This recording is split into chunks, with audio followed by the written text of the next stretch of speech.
Uniforms folded, flag hangs on the wall. Traded steel and thunder for silence in the hall. The mission's over, the deployment's done, they said. But the war inside my head, it hasn't left its stain.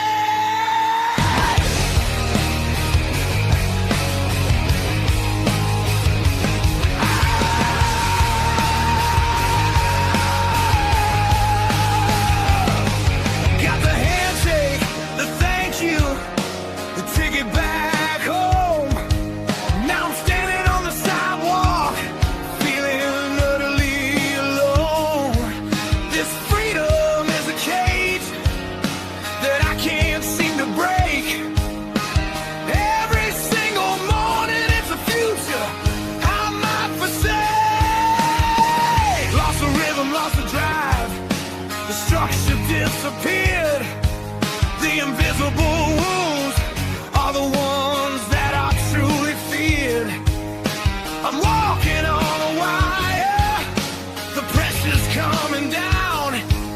Is there anyone listening in this lonely town? Full speed ahead after battle. All right, ladies and gentlemen, welcome back to another episode of Full Speed Ahead here on Military Broadcast Radio, where we give veterans a voice. It is February 23rd, and we're wrapping up this month of February. So we've got one guest on for this last month, and she is a great guest coming on. I know we've had several conversations in the past on this show about whether it's military, the VA, whoever.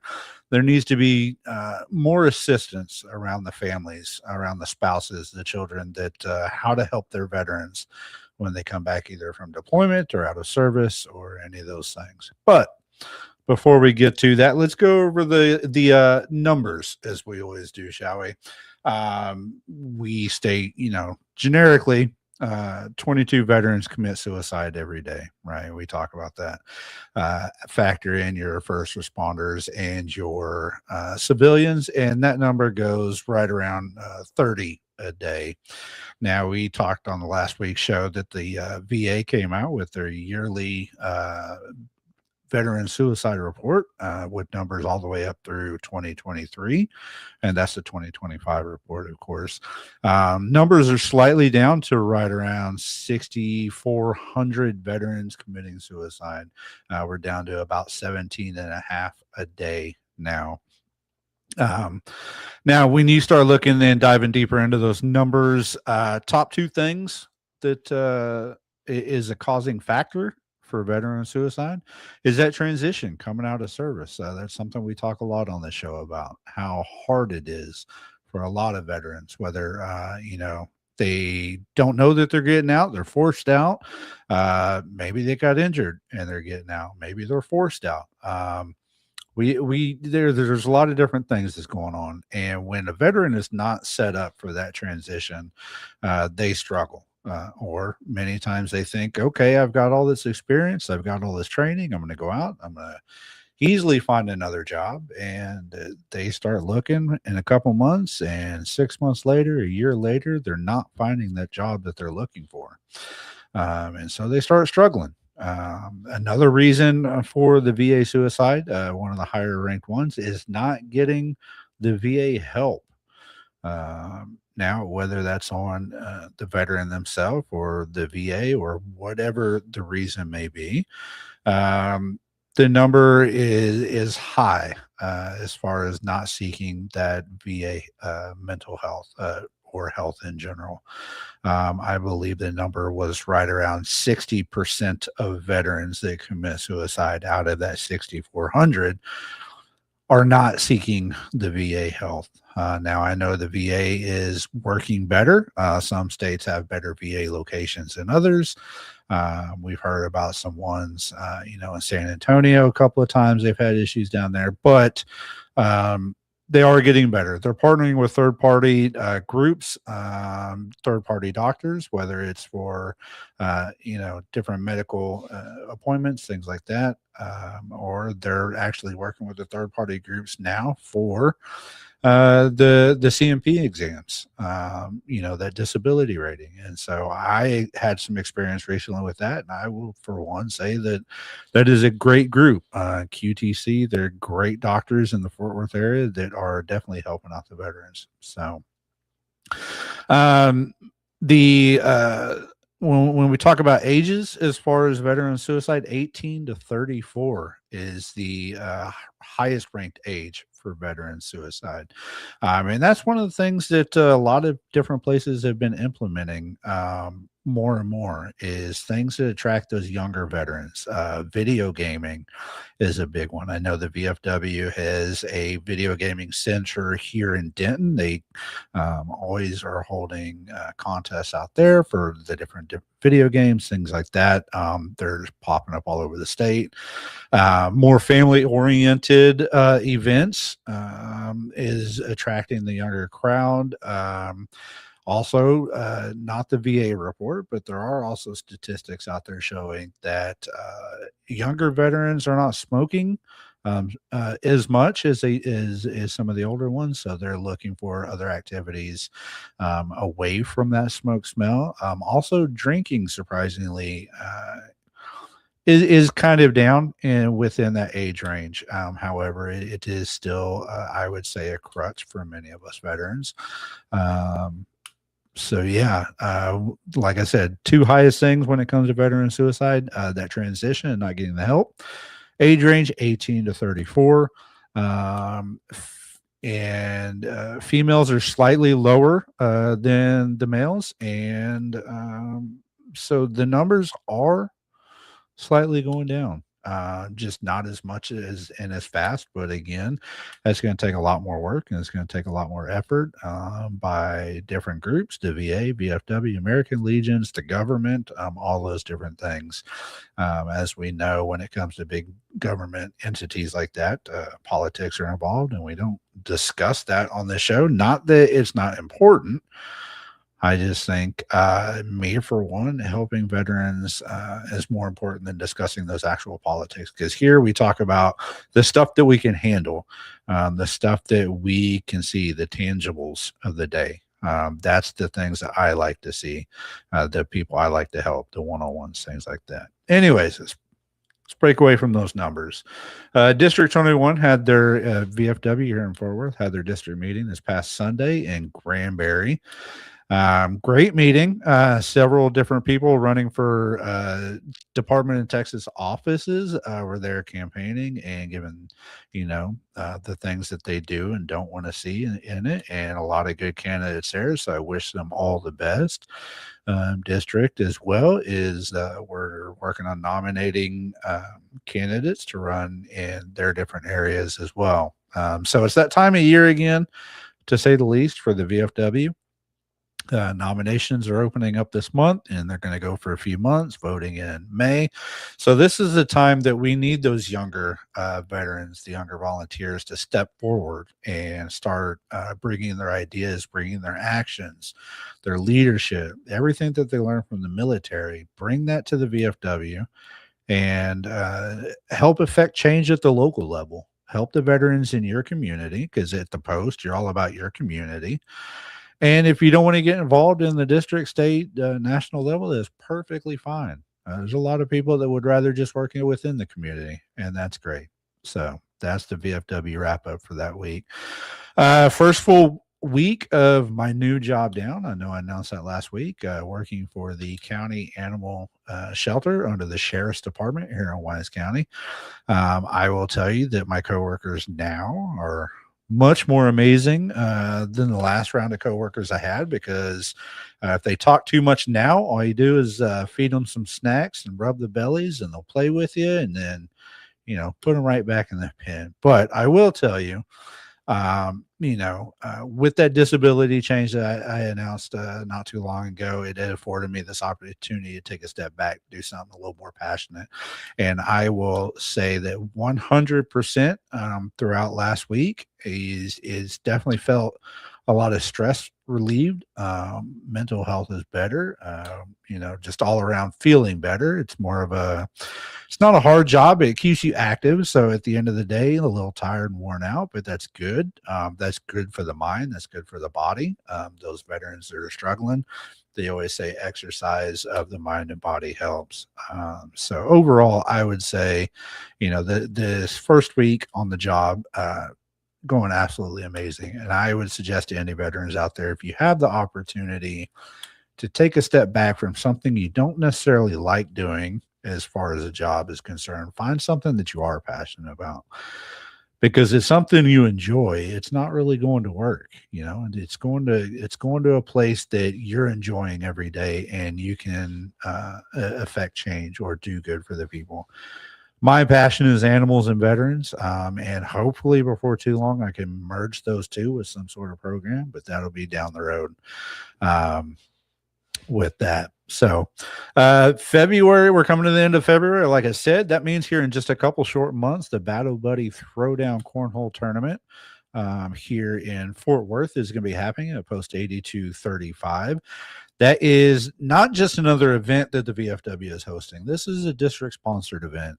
And we're hosting it at a local VFW in the middle of 17 different posts within our district.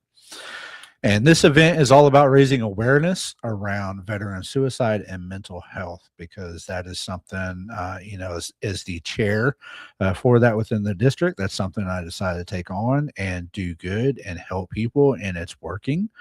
Our committee for this district, we're receiving phone calls from in the state of Texas and out of the state of Texas for veterans that are needing help, that are having those thoughts, that are contemplating taking that last final solution. And I am happy to say that on both those calls that we received, this committee was actually able to help those veterans with some help, getting them checked into either the local VA or just get their family in touch with them or someone else in touch with them to make sure that they're doing good. And so both veterans are still with us.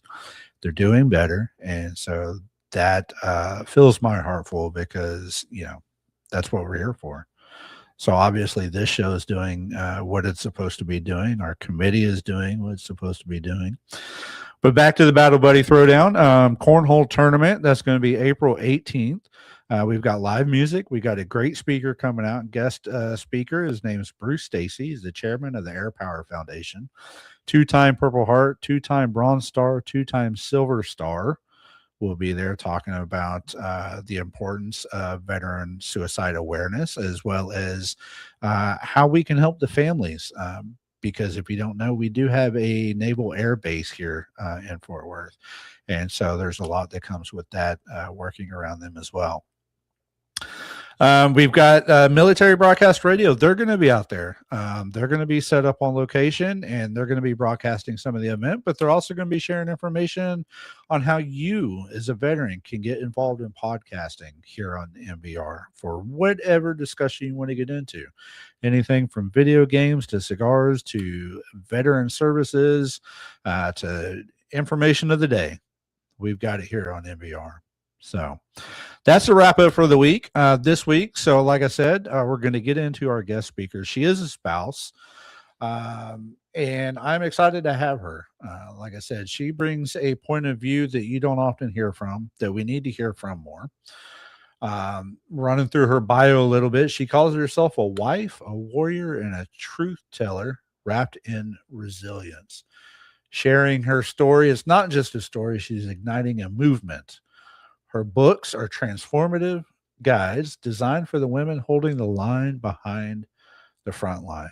And it's not just veterans she's helping, she's also working with our first responders, spouses out there as well. From PCS moves to parenting solo, wearing invisible armor to reclaiming her voice, Jenna takes military and first responder wives on a journey back to purpose and a soul-stirring call to action for those who stand in the shadows of service of our military and first responder spouses.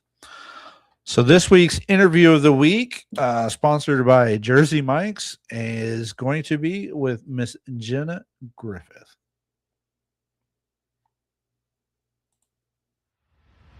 The interview of the week is brought to you by Jersey Mike's, a sub above. Jenna, welcome to the show. Thank you so much. I'm glad you could be here. I appreciate it. How are you doing tonight? I am doing great. A little chilly, but I'll get over it. I know a lot of people are chilly in Florida right now, and I know a lot of people have it worse, so I'm probably already getting screamed at by somebody up north. I didn't know Florida got chilly. That's where all the snowbirds moved to. I know. It's cold. It's cold for Florida. I'm sure it is. It's been a little unusually cold for everybody everywhere this year. It's been a strange year as far as weather. I know we had quite a bit of ice here in Texas, and we are not built for that, and so that was definitely not expected. But we made it work. So,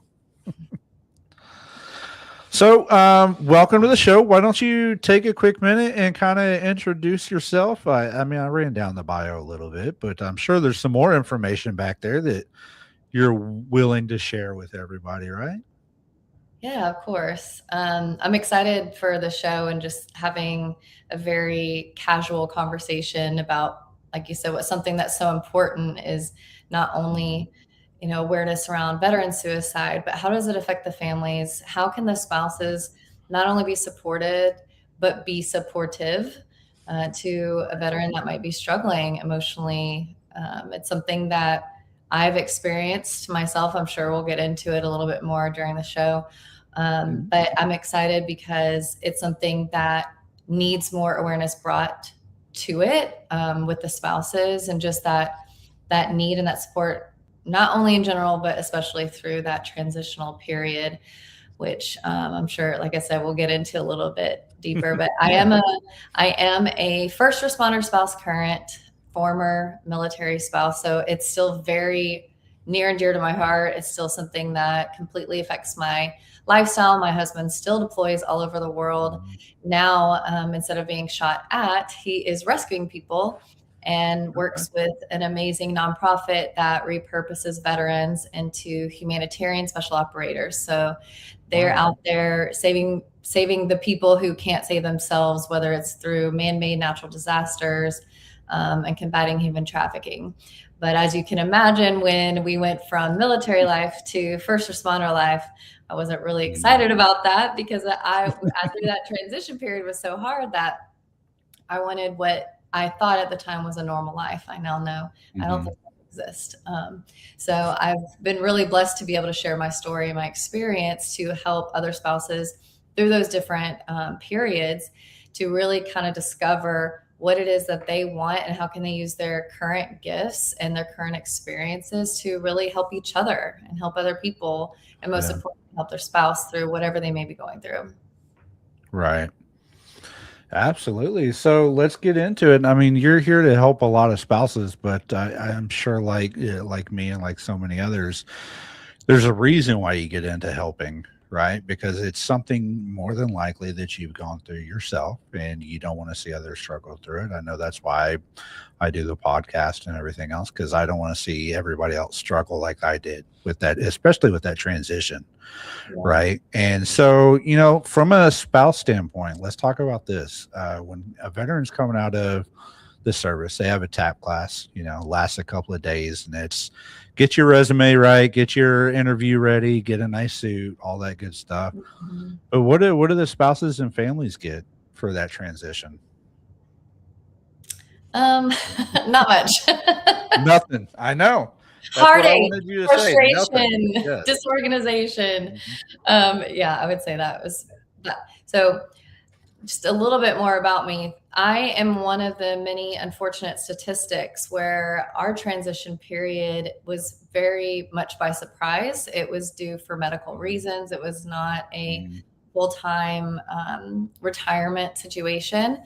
Right. And as we were leading up to that transition, as I said before, I was very excited thinking we're going to have this normal life and not have to live this lifestyle anymore.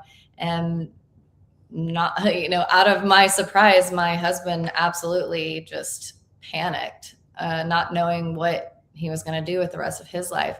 And we are one of the statistics that ended in divorce during the transition period.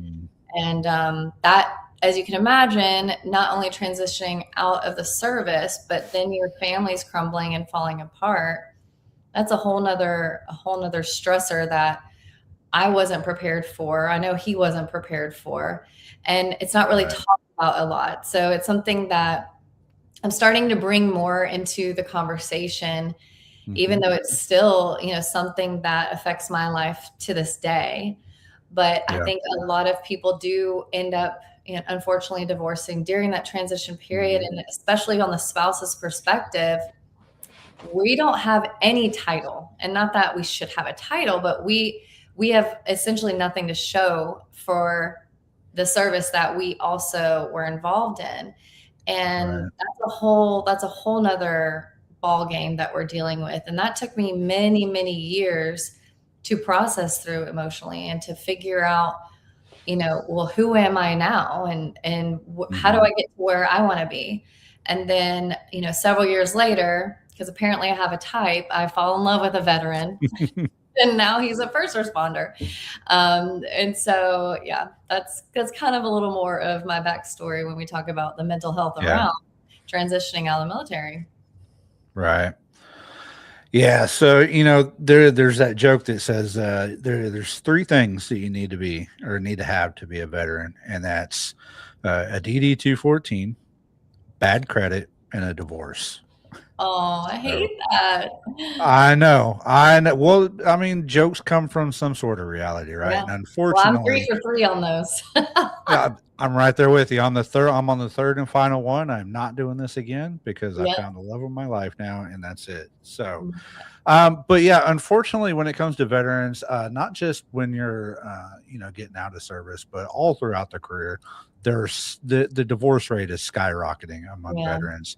And that is one of the key factors, or, one of the important factors, I guess you could say, when it comes to veteran suicide is the divorce. And then when you factor in, like you said, you're losing your personal life, your personal self, and you're losing your career all at the same time. It's like your world is coming to an end. So obviously, both of you need help at that point. So. Yeah. And if I may ask you a question. Yeah. How often when you were in the military were you taught proper communication with your spouse? None. None. Our communication was do what I tell you to do and do it now. And that obviously does not work with a spouse, right? So no, they don't put you through communication courses and feeling courses or anything like that. It's, it's, you go to work and you live one way and you come home and try to live a different way. And it's like you're living two different lives, and it's hard to do. It really is. Well, what about during TAP? Did they teach you how to successfully share how you were processing through that? While you were going through? Nope, they said go to the VA. Yeah. Just sign up at the VA. That's about it. Yeah, the military does not teach communication between spouses and families. They give you a little bit of just keep in mind that it's going to take some time to change, and so be careful on major decisions and things like that. But as far as getting in depth about communication and stuff like that, there's definitely nothing not when I was in anyways. And that was back in 2011. But yeah, you're absolutely right. It's really hard. So you're on the second one, second marriage and first responder now. And so now, how is that going? Were you there for that transition as well? Or was you? I was not. And that was actually really important to me. When I first connected with him and realized, he's a veteran too, I immediately thought, I need to make sure this guy has gone through, because many don't ever, process their emotions, really go through the healing process and kind of try to break down that whole side of them. But Right. Just like you, I am the third and hopefully the final. But that's because he went through that. After he realized, oh, Yeah. I didn't fix my relationship with my children by marrying someone else to come in and be the Mhm. mom. Oh, it must be something that I need to do within myself.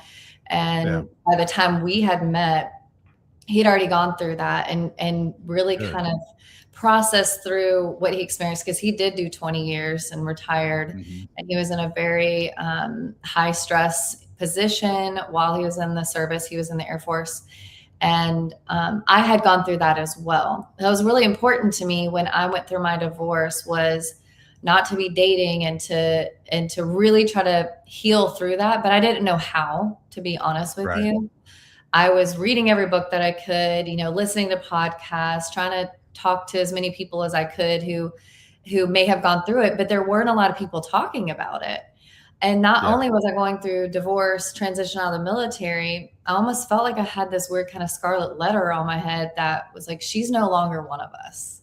And Mhm. and I will be the first to say, no one ever treated me that way. That was something I internalized, was, well, Yeah. now I'm not part of this community anymore.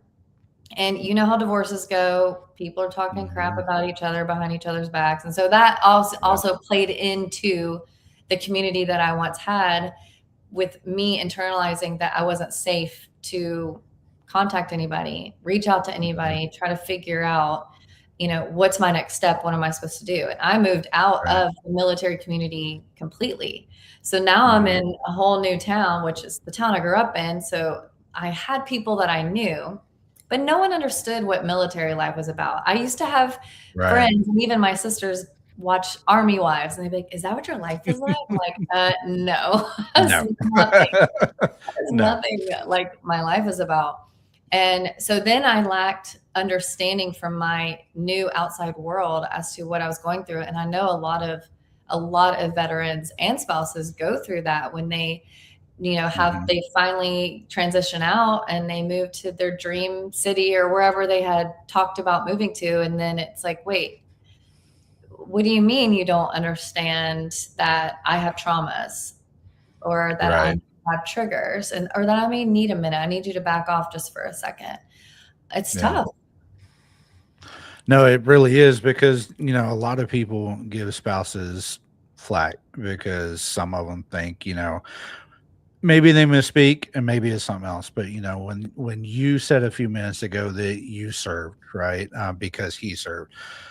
Let's break it down for the people that are out there. Okay. The veteran goes on a 7-month deployment.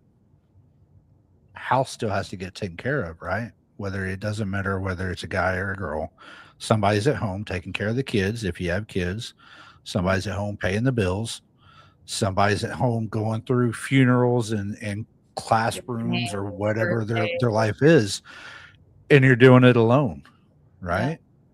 And sometimes with no support system because depending on where you're from or where you're living, you may not have family around you. You may have some of your veteran friend or your military families around there to help you out. But then you bring the veteran home after 7 months. Okay, so he's been gone for 7 months. He knows the military life, the structured wake up at 6, go to bed at 5, eat chow, do what I'm told. You got to come home into a family that's been self-sustained for 7 years or 7 months without him. So now Yeah. he's got to integrate into that. But then the family also has to integrate with him. And that's where you start butting heads because everybody's used to their set ways. Everybody's used to the way things are getting done. Well, dad's home or mom's home now, and we got to get back to this routine. And that's where a lot of the communication, like you talk about, we need to figure out what that communication looks like. Yeah. Because if you don't work on that and you don't come back together, you're leaving here in the next year or two, and it starts all over again. Yeah. And so, that's what it is. So, I say that to ask you this is there that you know of, is it getting better as far as them providing assistance or help as far as the families what to expect when the veteran comes home or anything like that because I ask because you We're with someone who was in and transitioned out. You're with a veteran that was already retired, but now a first responder. And let's face it, our first responders and military are basically the same people. One's just, Some could be a worse. local job, and one's right. Yeah. Sometimes it could be worse. Yeah. Yeah. So what does the support system for you look like to make it through those kinds of things? I'll be super transparent. I have been, working with my business, Service and Soul, to bring more awareness, bring more support to spouses. I've had dozens, if not 100 conversations with veteran nonprofits, veteran organizations, corporations that support or hire veterans, etc. They talk to me and they're like, Jenna, oh my gosh, this is incredible. There's nothing like this. No one's really supporting the spouses. This is so great. Oh, but we really want to focus on the veterans. Like, good luck to you. This is going to really help a lot of spouses. And I'm like, you guys are missing the key backbone to the issue, because any veteran, I mean, I'm not want to speak for all of you, but maybe you'll agree. How much easier would things have been had your spouse been supported? Really, because from my perspective, when I was a spouse and I was young, that's the other thing. You're talking about statistics, the 18 to 35-year-olds, more than 50% of married enlisted are under the age of 25. They don't even know themselves yet. They're just being told, like you said, the service members being told, show up at this time. Here's what you eat. Here's what you wear. Be back here and you're leaving at this time. Oh, it's your anniversary. Sorry, you're going to have to leave our card.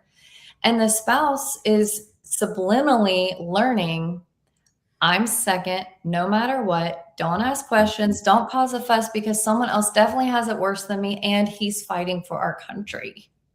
Right. I gotta be quiet. I'm so selfish if I say a single word.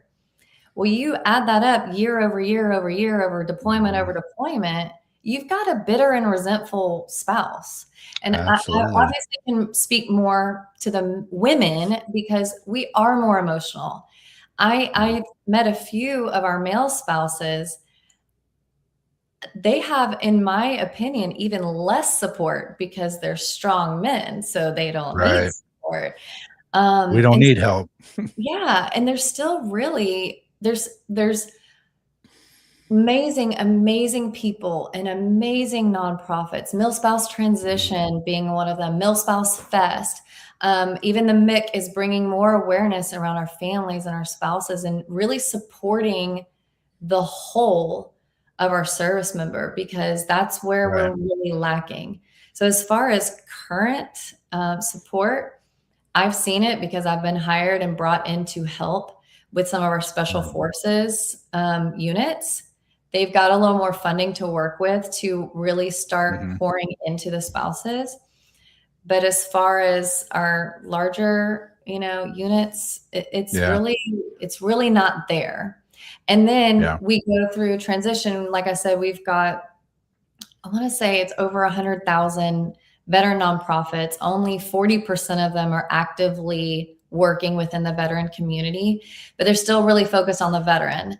And a big thing that I'm seeing too is people are more drawn and more willing to give to these nonprofits for the veteran who's struggling. They're also not educated on the spouses and why that needs support. Right. So it's like, how can we bridge that gap between our communication with those who are super passionate, as they should be, about our veterans, and say, hey guys, there's a whole piece of this we're missing. Gary Sinise has done a great job with his foundation with helping the families and helping the children and really giving programs for them. I'm hoping to see more people follow suit with that. Right. Yeah. And it's not just, the transition or, the coming home from deployment that the veterans need training on. But, when we start talking about the suicide statistics, those families need training or care or network or something, whatever you want to call it, to know what signs to look for in their veteran that is struggling. You know, what are those key words that I need to be listening for? Or what are those actions that I need to see? You know, okay, he's drinking more. He's cutting away from his friends more. Those are the signs of somebody that's starting to have those thoughts. And, you know, there's not a whole lot of that out there. And so, as far as your perspective from the spouse, is there, did you experience any of that with either of your veterans and the signs that, you know, from a spouse perspective? Yeah. And this is not easy to talk about, but it's necessary to talk about. And I'll be honest, Josh, I've never, ever spoken about this. With my first marriage, I witnessed firsthand, I don't want to call them suicide attempts, but physical, personal harm. Oh, I'm sweating. But this is exactly why we need to have these conversations, is because if people aren't going to talk about it, you know, they're not going to share the experiences and what to look out for. So I appreciate you opening up. You know, I know it's hard. It's hard for me to share my own story, but you know, if we can't accept that and overcome that within ourselves, then how do we expect those that we're trying to help, you know, to open up a little bit?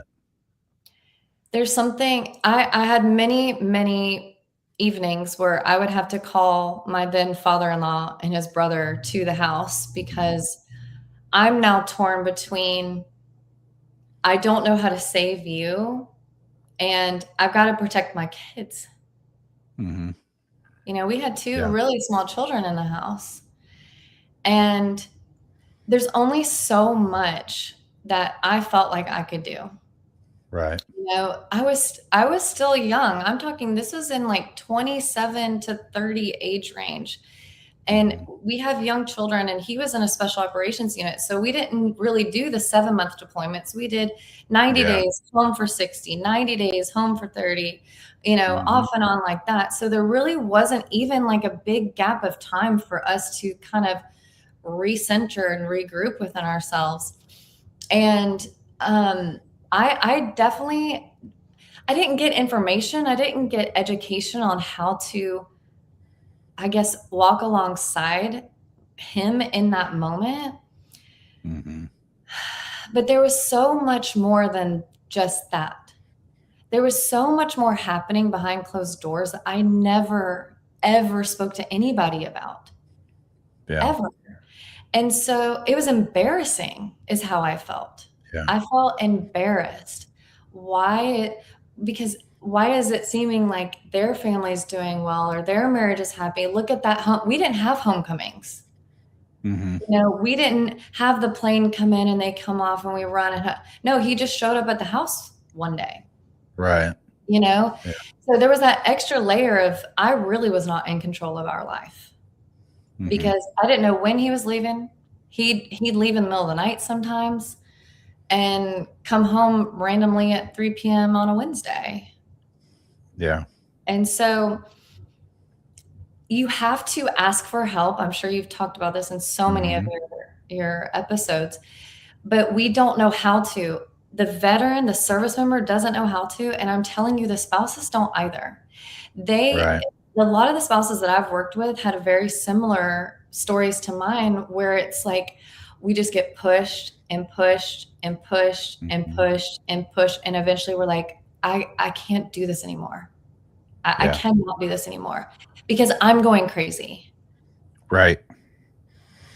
And that's the thing is, you know, whether it's the suicidal ideation or the whatever you want to call it, the depression, it's not just the veteran that it's affecting. It affects the entire family. And at some point you have to find that line or, you know, walk away. Like, at what point do I walk away?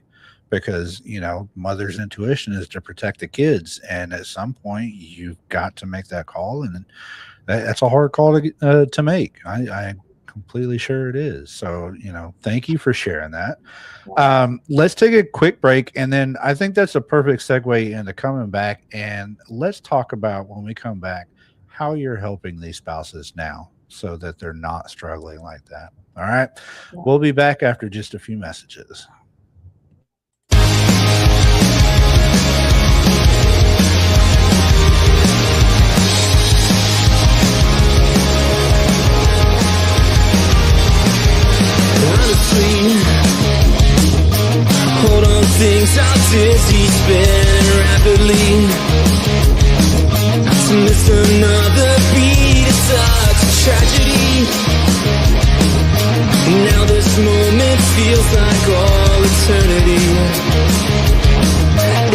feel so comfortable.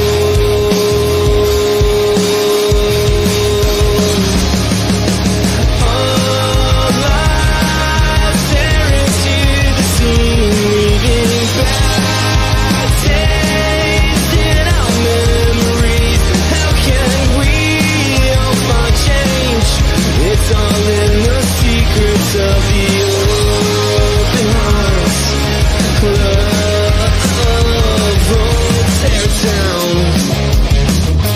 Tear it down, there is no need to scream and shout. When everything seems crazy, reflection now. A peace of mind should not include deception's help. It should feel so comfortable.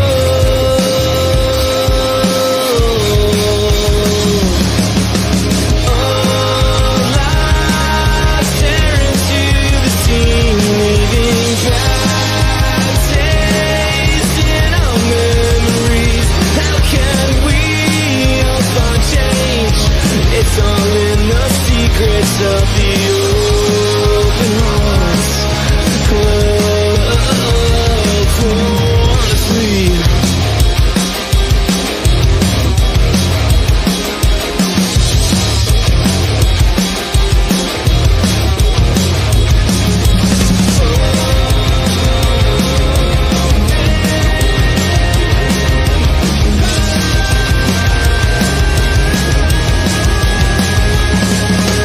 all eyes staring to the scene, leaving bad taste in our memories.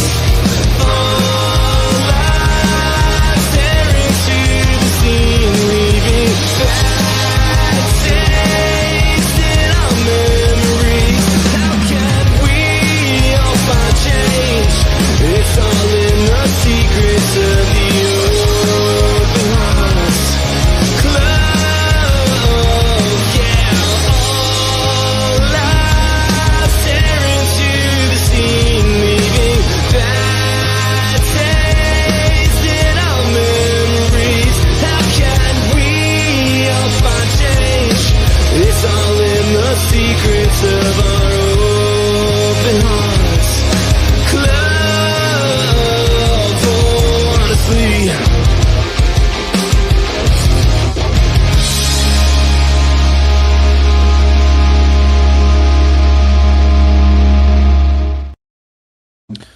All right, ladies and gentlemen, we are back here on Full Speed Ahead After Battle on Military Broadcast Radio.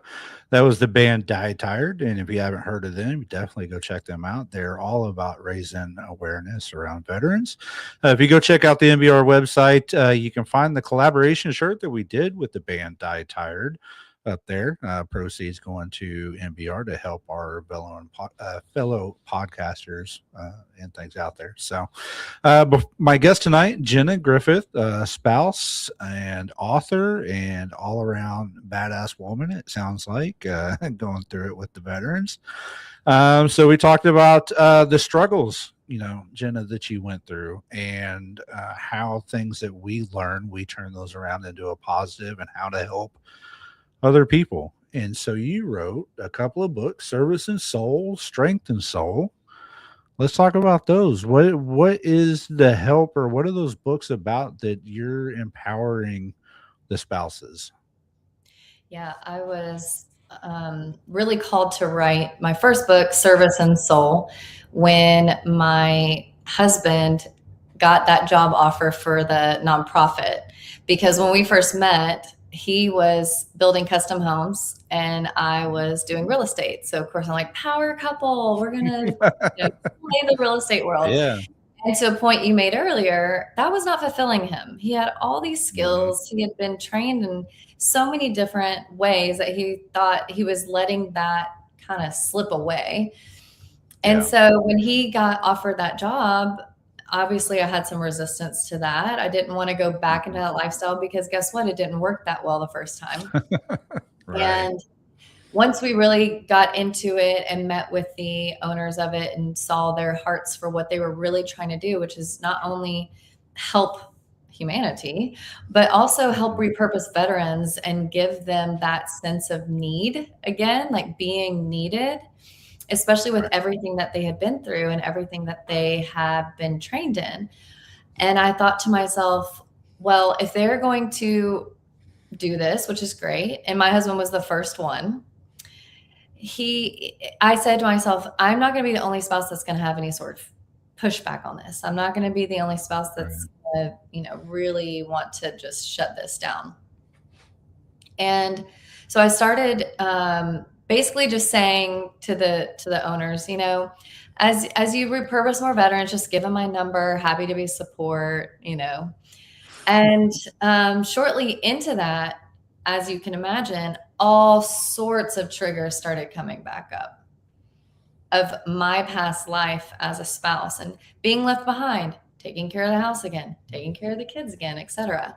Right. And I thought, I know that God's putting me through this to help other people. So I almost saw it as like a documentation of what I had experienced as a spouse. I almost felt like I want to reach the spouse while she's actively a spouse to a service member or a first responder to try and help prevent her, completely becoming lost is essentially what my thought was. That's what service and soul in and of itself is about.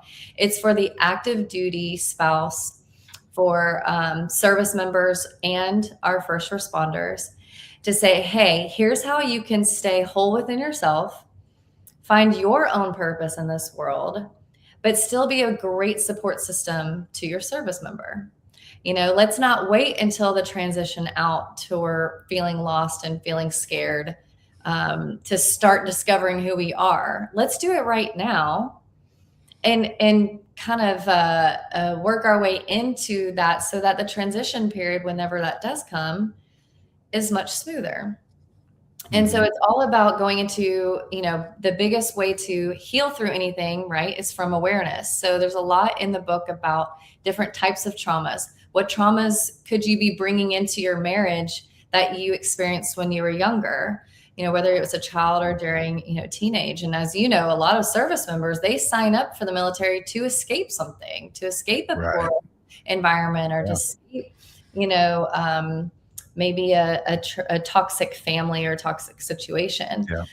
So it's really important that I brought awareness around that instead of just saying, hey, we're going to think happy thoughts and say affirmations and we're going to be so happy now. They both are really workbooks in their own way too. I've got sections throughout to help them be a little more interactive.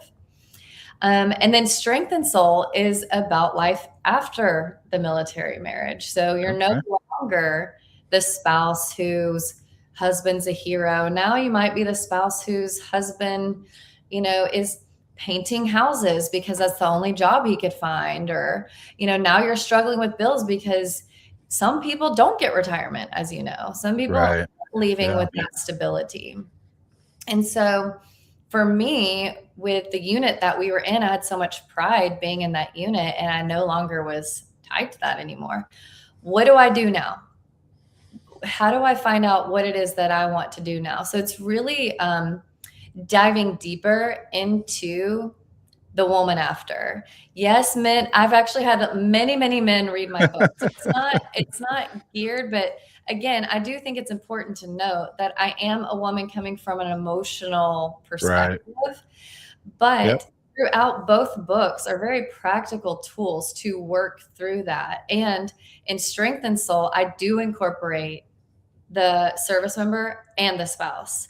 I've got a whole chapter to really teach them both the different levels of the masculine and the feminine and how we can recognize that in each other so we can actually work together during conflict and we can work on communicating better. And so what I do, I've got different workshops that I offer. When I started with Service and Soul, it was, like I said, a lot for the active duty spouse.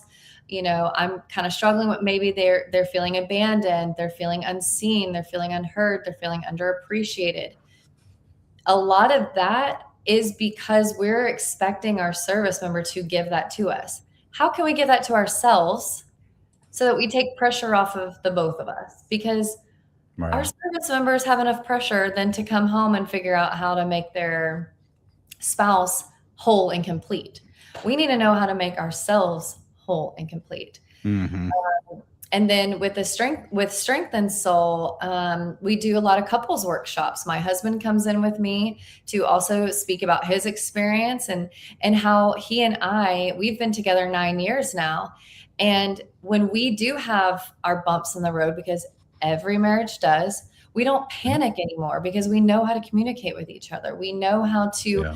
bring out of the other what we need to accomplish. I now know he's not abandoning me just because he needs 5 minutes to process what I just said. It's not abandonment that he needs time to kind of almost talk himself out of thinking he's not fulfilling or he's weak or whatever the case may be. That's what the Strength and Soul is about. It's really about taking our trials and really using those to our benefit. Absolutely. I think, you said communication, and I don't think there's a single thing in this world that can't be fixed without better communication.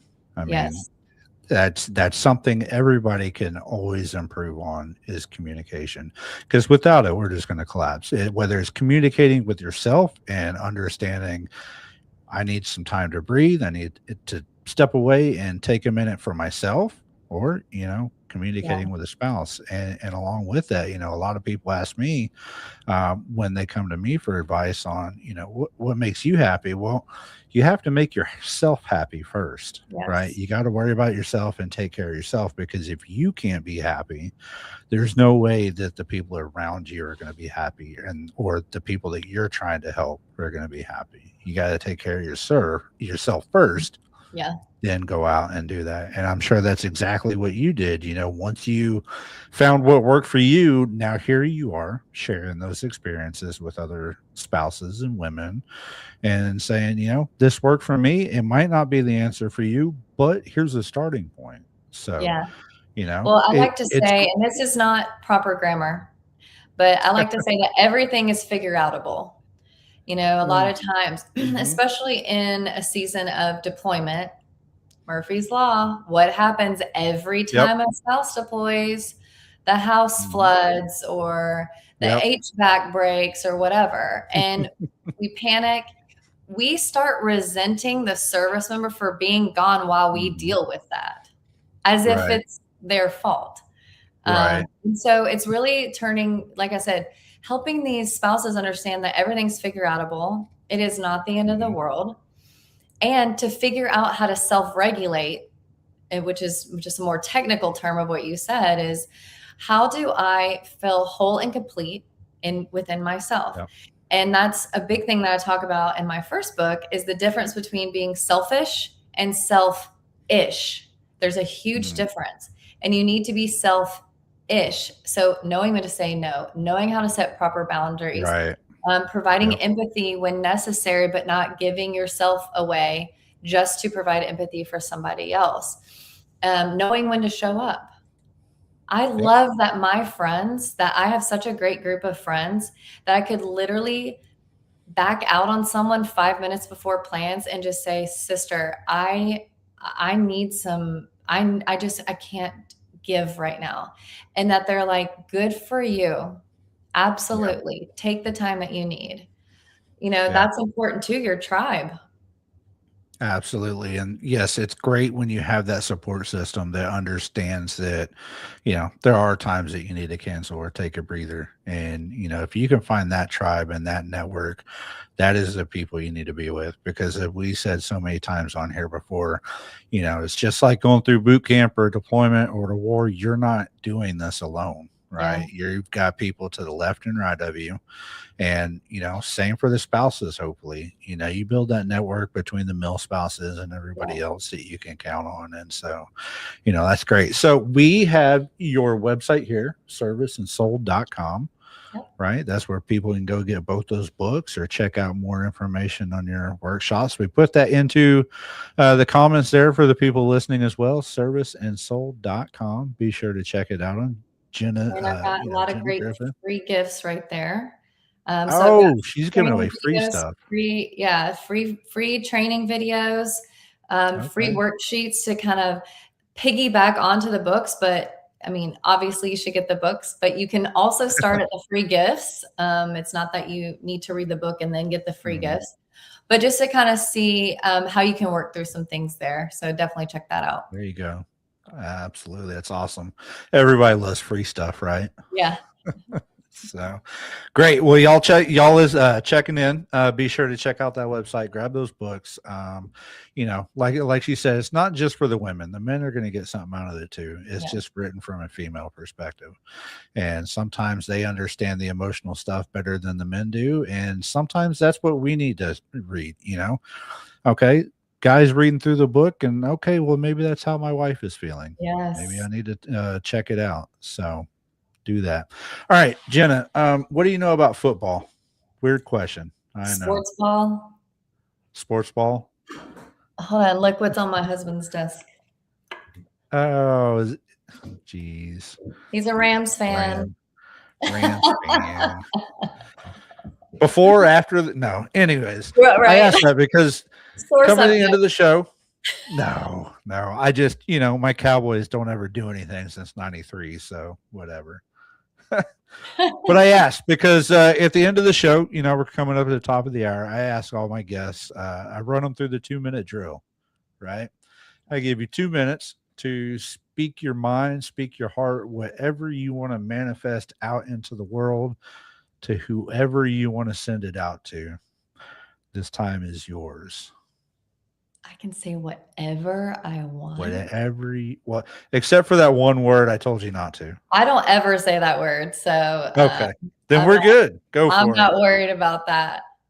No, well, first, I'm just very grateful for you to have me on tonight. I really am praying that this goes to the right people who need to see this, need to hear this, are going to do just that. And especially if someone's watching that maybe knows someone who needs this message, please share this with them. Please share it on your socials, share the YouTube link, continue to pour in and connect to this community. It's just so important that we do that. And also I'm feeling led to anyone who supports veterans and supports the families, reach out to us. Reach out to Josh, reach out to myself. There are so many ways that you can get involved, whether it's volunteering, whether it's financially, whether it's praying for people, whatever the case may be, it's still very much needed. And of course, I'm really passionate about the spouses and how it trickles. It's a ripple effect into the entire family. So please share Service and Soul website, Service and Soul. We have a private Facebook group that we have the spouses join so we can just be there for each other. Just, again, I cannot stress the community any more than that. So if you are a corporation that hires veterans, call me, because they need support even after the resume has been written up for them. Like Josh said earlier with the TAP program, we've got awesome organizations that help these veterans find job placement, but we're still missing what needs to be looked at in here first to build that resiliency and ultimately give you a better employee. So very grateful to be here. Thankful. Grab my books. Well, Jenna, thank you so much for coming on Full Speed Ahead After Battle. A great conversation, and I'm so happy to have a spouse's perspective. Like I said before, I think our families and our spouses need just as much training as we do, whether it's through that transition or any aspect, what the warning signs for that suicidal veteran or any other signs that they need that help. And so thank you for taking on that goal of helping our spouses and the families out there. And I wish you the best of luck with that. And you are welcome back on the show anytime. Thank you. Appreciate it. All right. Have a great night, Jenna. Thanks. You too. All right, ladies and gents, that brings us to the top of the hour here on Full Speed Ahead After Battle. That was Jenna Griffith bringing her viewpoints as a spouse to veterans and first responders. They need the help just as much as we do, right? You're living with your spouse, your family. They need to look out for those warning signs too. What to look for, what to notice. That way they can be there to check you, hold you accountable, or tell you it's time that you need to go seek that help. If you're not going to realize it within yourself, hopefully they will. And like she said, go check out those 2 books. You got the Before the Service. It gives you the service and soul. It gives you the tips on while you're still in. And then the other one is about help after service, the aftermath. And so both great topics. So thank her so much. And like we always say, every show, it's all about the network. You served alongside some of the best people you'll ever know, some of your best friends that you'll ever have, some of the most amazing heroes that this country has to offer. And just because you're out of service doesn't mean you're fighting this battle alone.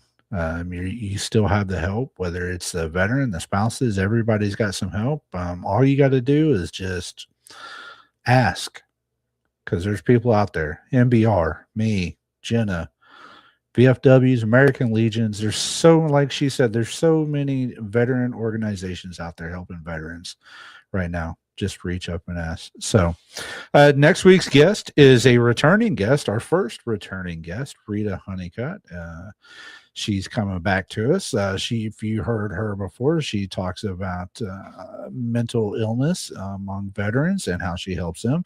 But she's also written a book. And so we're going to go a little bit more in depth on how she's been helping since then and what that looks like. And so we'll be back next week on the first Monday of March. We're at the end of February already. We'll be ringing in March. So we'll be looking forward to that and our next guest. And for those of you just now tuning in, this is Josh McCabe, your mental health coach here for veterans and first responders on Full Speed Ahead After Battle here on the Military Broadcast Radio, where we give a voice to the veterans. Tune in next week. Rita Honeycutt, myself, we'll be here talking more. All right. Stay safe. Be careful. And always remember, you're not in this alone. It's okay to ask for help. Dismissed. Life is like a duck. Tough times don't last, but tough people do.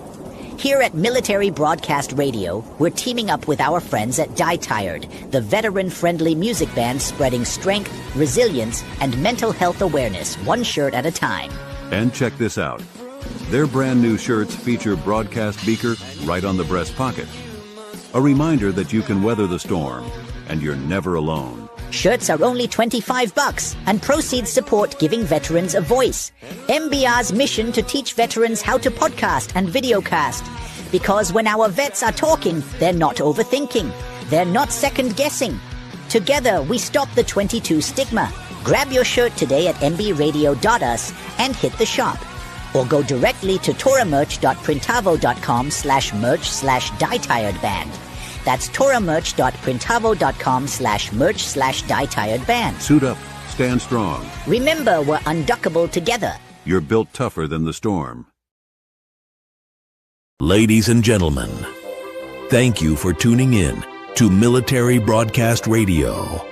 As we wrap up today's show, we want to remind you that the podcast of today's episode will be available right after we go off the air.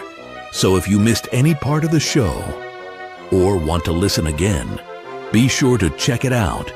And remember, we're here to support and honor our veterans. Your stories and experiences matter, and we are committed to giving you a platform to share them. That's right. We're here to give our veterans a voice. So don't forget to catch the podcast and stay connected with us. Giving our veterans a voice.